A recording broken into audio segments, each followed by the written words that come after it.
બંને તીર્થ આપણા માટે વંદનીય છે, પૂજનીય છે. જેવો ભાવ ભગવાનના સ્વરૂપને વિશે જે આપણને પૂજવા માટે આપ્યો છે, આપણે ધામ, ધામી અને મુક્ત આપણી સ્વામિનારાયણની ઉપાસનાના સ્વરૂપે એ આપણી પૂજનીય મૂર્તિ છે.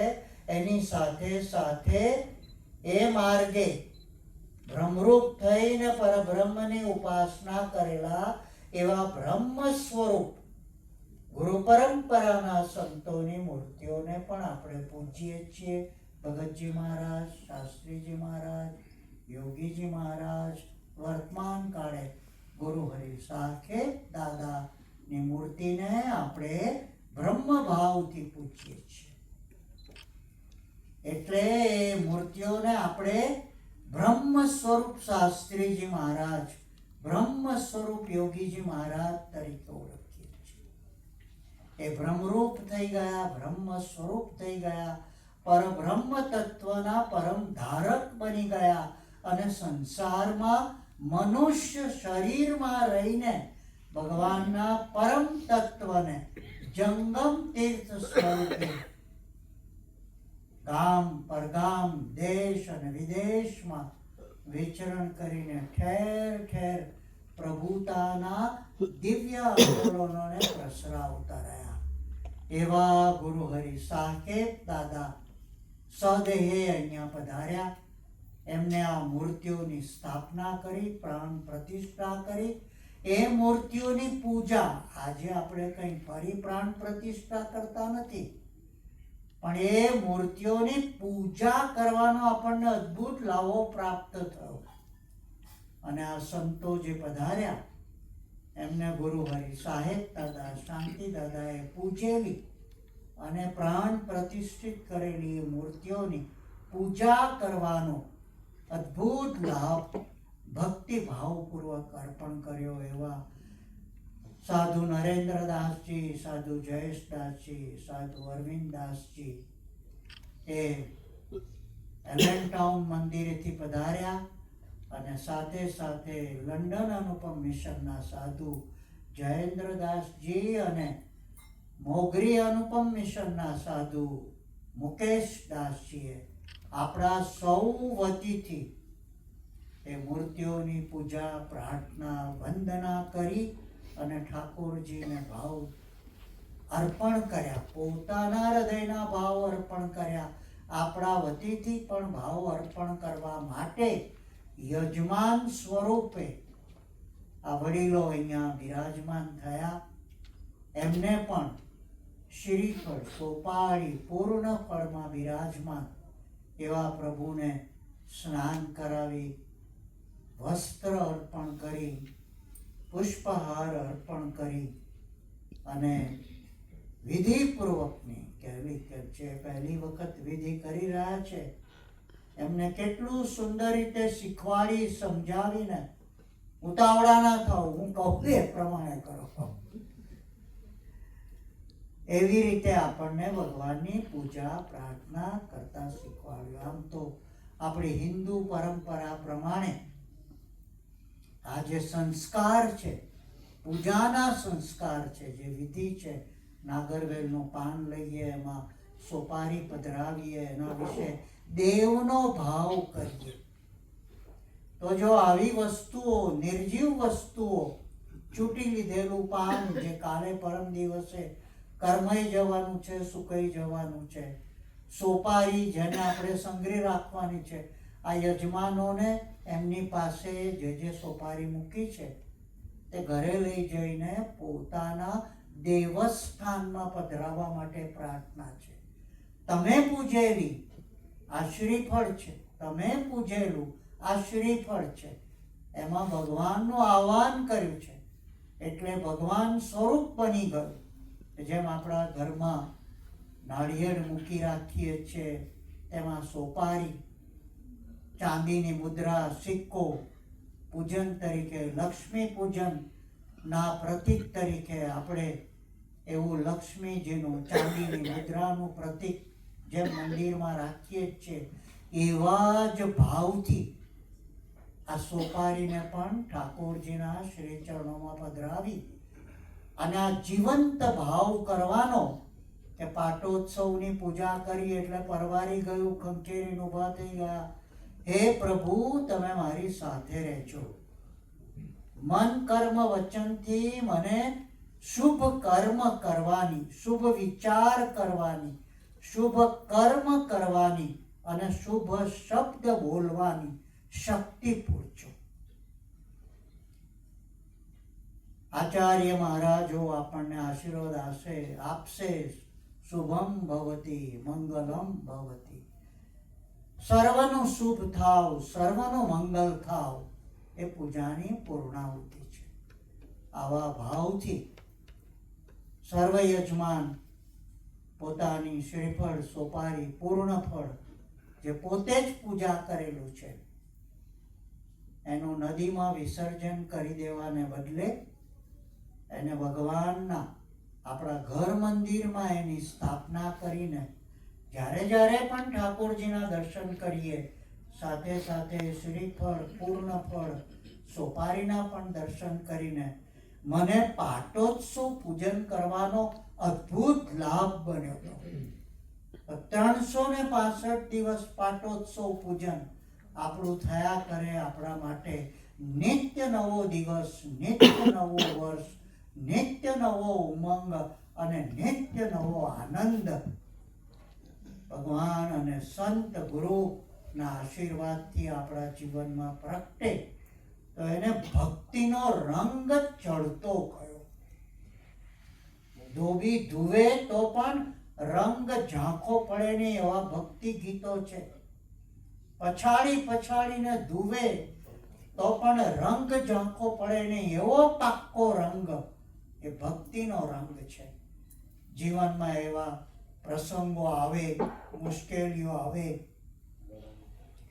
વિપરીત પરિસ્થિતિ આવે, આપણી મન કબૂલ ના કરે ત્યારે ભક્તિનો રંગ પાક્કો ને પાક્કો રાખવો હોય તો સંભાળ્યા કરવું પડે, શરણ પાક્કું રાખવું પડે. એને સંભાળ્યા કરીએ. ગમે તેવી ધોબીને તો ધોબી એટલે ભગવાન નિમિત્ત રૂપે કોઈ પણ વ્યક્તિને એના દ્વારા કોઈ પણ પ્રકારનો પ્રસંગ આપણા જીવનમાં લાવે એ ધોબી છે. ધોબીનું કામ શું છે? મેલ કાઢવાનું, ડાઘા સાફ કરવાનું, વધારે સ્વચ્છ કરવાનું અને ચકચકિત કરવાનું એ ધોબીનું કામ છે. અહીંયા ઘણા ભાઈઓ આપણા અમેરિકામાં ક્લીનરનો ધંધો કરે છે. એમાં નાનપ નથી, એ તો બહુ સારો ધંધો છે. લોકોના વસ્ત્રને ચોખ્ખા કરવાના, ઉજળા કરવાના અને એના પાછા આપણે સામેથી પૈસા આપવાના. એવું જ આ ભક્તિ માર્ગ છે. ભગવાન અમારા દોષ, અમારી ત્રુટિઓ, અમારી ખામીઓ એ રૂપી જે અમારી ભક્તિમાં ડાઘા છે એ ડાઘા તમે ધોજો, એને સ્વચ્છ કરજો. અને આપણે પેલું કીર્તન ગાઈએ છીએ, યોગી આવો તે રંગ મને સીધ લગાડ્યો, હવે ચડતો નથી બીજો રંગ યોગી રાજ.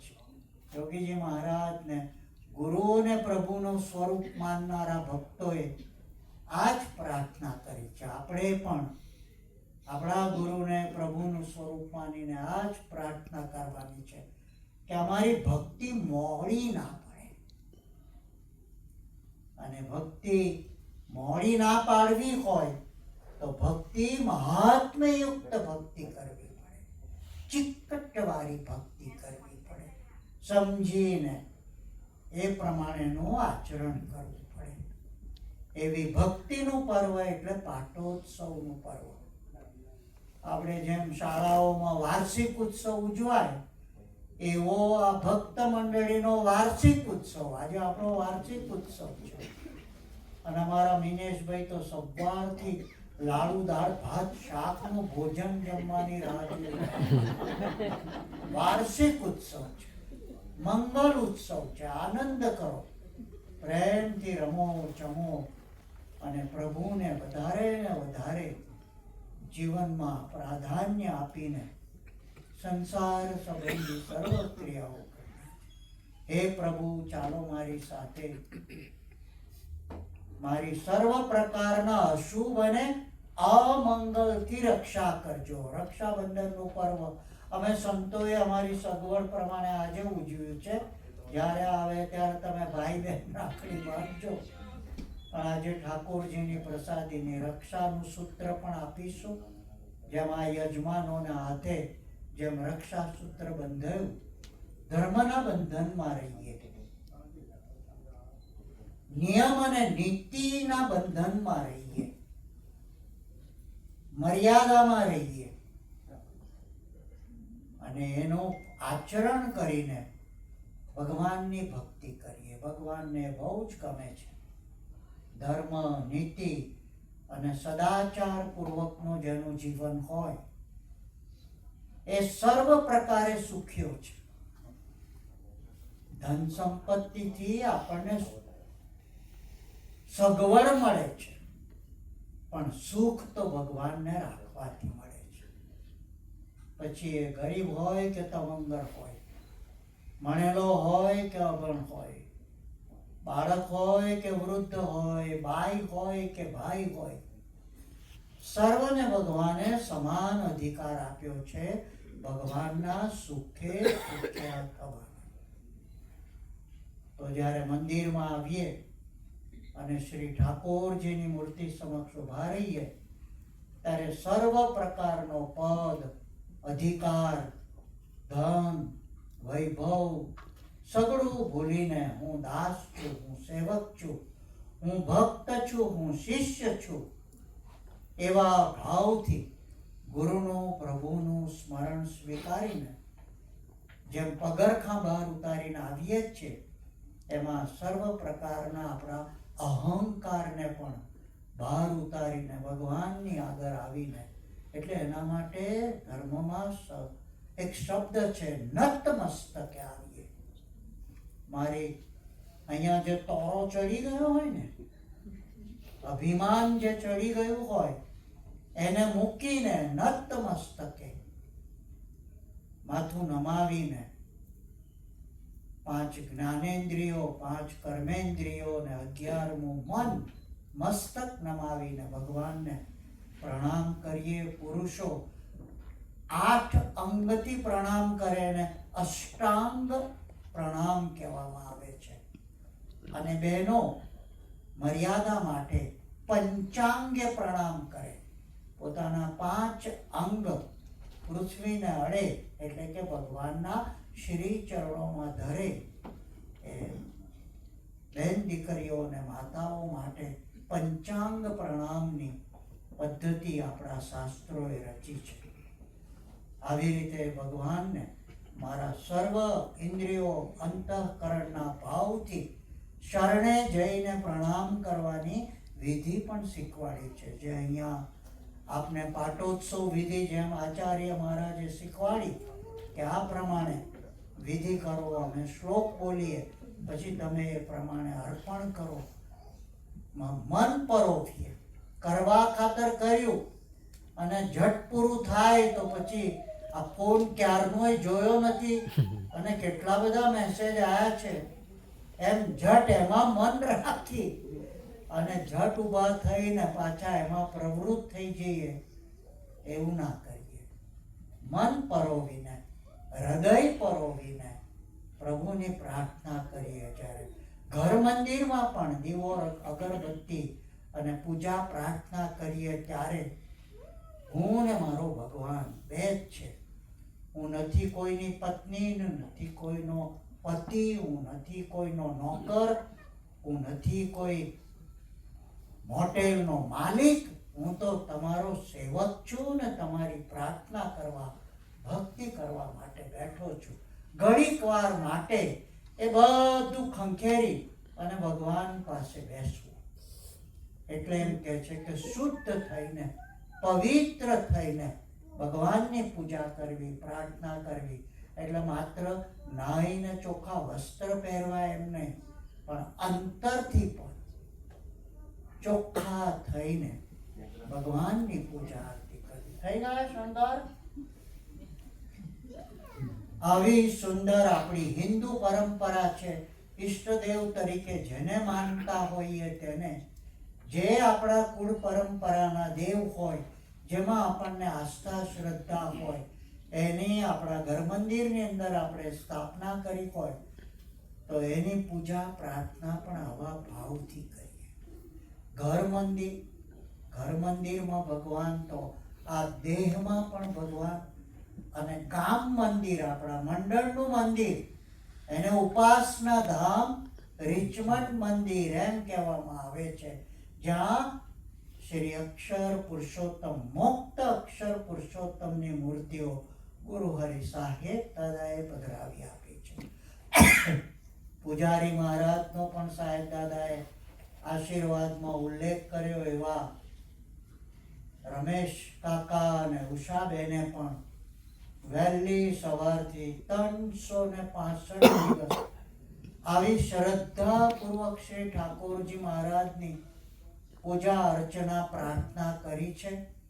એમને જમાડ્યા છે, રમાડ્યા છે, નવા વસ્ત્ર ધરાવ્યા છે.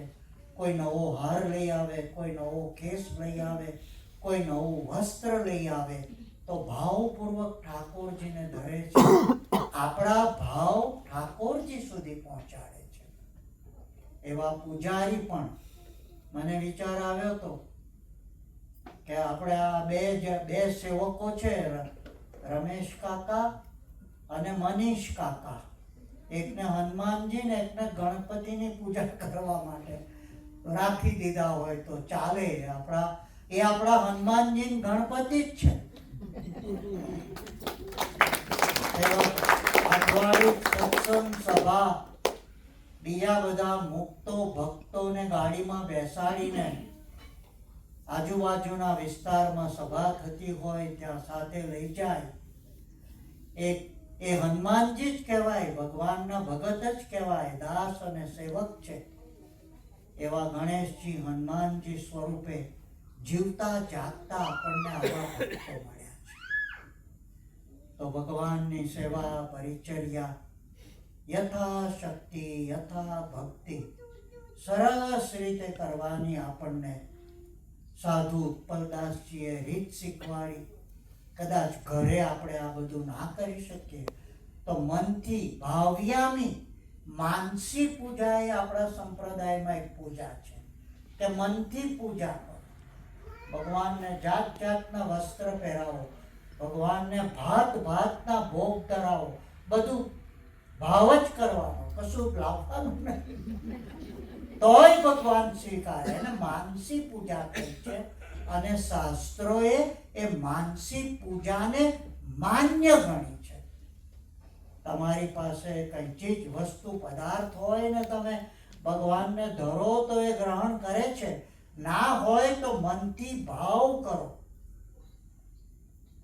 એટલે એ પણ મહાપૂજાની અંદર બોલે છે કે યથા મિલિતમ, અમને જે મળ્યું. હવે આ દેશની અંદર નાગવેલું પાન મળે કે ના પણ મળે તો વાંધો નહીં, નથી મળ્યું તો સુવાળું વસ્ત્ર નો ટુકડો મૂકીએ અને એના ઉપર સોપારી પધરાવીએ તો ભગવાનનું આસન બની ગયું. પણ પ્રેમ છે ને એ ભગવાન પ્રત્યે કોઈ પણ સ્વરૂપે પ્રગટ કરી શકાય છે. અને બાકી તો મહારાષ્ટ્રમાં વિઠોબાનું સ્વરૂપ પૂજાય છે. વિઠ્ઠલ એટલે ભગવાન શ્રી કૃષ્ણનું સ્વરૂપ. આખા દેશની અંદર ભગવાન શ્રી કૃષ્ણના વિવિધ સ્વરૂપોની પૂજા થાય છે. અને એમાં મહારાષ્ટ્રમાં વિશેષ કરીને જો થતી હોય તો વિઠ્ઠલની પૂજા થાય છે. ભગવાન શ્રી કૃષ્ણનું સ્વરૂપ છે. અને એક પરિવારમાં એક પુત્ર પોતાના વૃદ્ધ માતા પિતાની સેવામાં વ્યસ્ત છે અને પ્રસન્ન થઈને ભગવાન એને દર્શન આપવા માટે આવે છે. દરવાજો ખખડાવે છે એટલે કોઈ મહેમાન આવ્યું. એક બાજુ સેવામાં છે કોની? જીવંત ભગવાનની મૂર્તિ. પેલી એક સિનેમાનું ગીત છે કે ભગવાન અમારા માતા પિતા છે એ જ ભગવાનનું સ્વરૂપ છે. એવું કંઈક એક ગીત આવે છે, એક સિનેમાનું ગીત છે, હે ને? તો એક આ 100-200 પહેલા વર્ષની જ વાત છે. વિઠ્ઠલનાથજી મહેમાન આવે એટલે એને આસન તો આપવું પડે, આવો એમ કે આવકાર તો આપવો પડે. તો બાજુમાં ઈંટ પડી હતી, એ ઈંટ લઈને ધરી અને કે ઉભા રહો, હમણાં સેવા કરી લેવા દો. વૃદ્ધ માતા પિતાની સેવા પૂરી થઈ ત્યાં સુધી ઈંટ ઉપર ભગવાન શ્રી કૃષ્ણ ઉભા રહ્યા. વિઠોબાના જ્યાં જ્યાં મંદિરો છે એની પીઠિકામાં ઈંટની ઉપર ભગવાન શ્રી કૃષ્ણ વિઠોબા સ્વરૂપે, વિઠ્ઠલનાથજી સ્વરૂપે એ મંદિરોમાં સ્થાપના છે. દર્શન કરો તો ખબર પડે. અને વિઠોબા વિઠોબા વિઠોબા એ નામથી ધૂન થાય છે. તો પરિવારના વૃદ્ધ માતા પિતા એ પણ ઈશ્વર સ્વરૂપ છે. અને જ્યારે એની આપણે સેવા પરિચર્યામાં હોઈએ તો ઈશ્વરને પણ ઊભા રખાય. તો ઊભા રહો હમણાં, એ વિઠોબાની કથા છે. એટલે આ જીવતા જાગતા માણસની અંદર પણ ભગવાન છે. જો નાગરવેલના પાનમાં ભગવાન છે, જો સૂકી સોપારીમાં જો ભગવાન છે, તો જીવતા જાગતા માણસમાં પણ ભગવાન હોય કે ના હોય? અને આપણે ક્યાં પારકા શોધવાના છે? આપણા જ પરિવારના માણસોને ભગવાન જેવા એના હૈયામાં ભગવાન છે. એને જોઈને એની સેવા પરિચર્યા કરીએ તો ઘડીક ભગવાન પણ ઉભા રહે. વિઠ્ઠલનાથજીની કથા બહુ અદ્ભુત કથા છે. અને અત્યારે વિઠોબાની યાત્રા નીકળે છે, પગપાળા સંઘ નીકળે છે. અને તંબુરો એકતારો લઈને વિઠ્ઠલ વિઠ્ઠલ વિઠ્ઠલ વિઠ્ઠલ ગાતા, માથે ટોપીઓ મૂકી મૂકીને જે મૂળ મહારાષ્ટ્રનો છે એ સંઘ લઈને વિઠોબાના દર્શન કરવા જાય. આ ભારતીય સંસ્કૃતિ છે. જે પ્રદેશમાં જે દેવ જેવી રીતે પૂજાતા હોય એવી રીતે પણ પ્રેરણા એમાંથી એક જ છે કે પ્રભુ જીવંત છે, હજરા હજુર છે. તમારે જેમાં જોવા હોય એમાં એ દેખાશે. તમારી પાસે એ દ્રષ્ટિ હોવી જોઈએ. અને દ્રષ્ટિ આપણને સદગુરુ સંત આપે છે. ગુરુ હરિ સાહેબ દાદા આપણને દિવ્ય દ્રષ્ટિ આપે છે કે આપણે મુક્તોમાં ભગવાનને જોતા થઈ જઈએ. આપણા કીર્તનમાં ગાઈએ છીએ આપણે કે મને મુક્તોમાં તારું દર્શન થાય, એવું તું રાજી થઈને આશીર્વાદ આપ. માગીએ છીએ એ પ્રમાણે જીવવાનું. પણ પહેલા જ્યાં ભગવાન ખરેખર બિરાજમાન છે ત્યાં તો મનાવા જોઈએ કે નહીં? પણ ત્યાંય ના મનાય તો પછી બીજે બધે ક્યાંથી મનાય? બાકી તો એમ કહે છે કે તો સ્થળમાં જળમાં કણે કણમાં જેનો નિવાસ છે તે પ્રભુનું પરમ તત્વ છે. આ બધું જ્ઞાન છે. આ પૂજા જે આપણે કરી, પાટોત્સવ પૂજા કરી, 5મો પાટોત્સવ ઉજવ્યો, મંદિર ને મંદિર સાથેની મૂર્તિઓ, એ મૂર્તિઓના દર્શન માટે આવતા ભક્તો અને આપણને સૌને સત્સંગ સાથે જોડી રાખતા સંતો, એ અદ્ભુત અને દિવ્ય છે. એવો ભાવ હૃદયને વિશે લાવ્યા અને હંમેશ એવો ભાવ રહે એવી શ્રી ગુરુચરણે, શ્રી પ્રભુચરણે મંગલ પ્રાર્થના. સર્વને તનથી મનથી ધનથી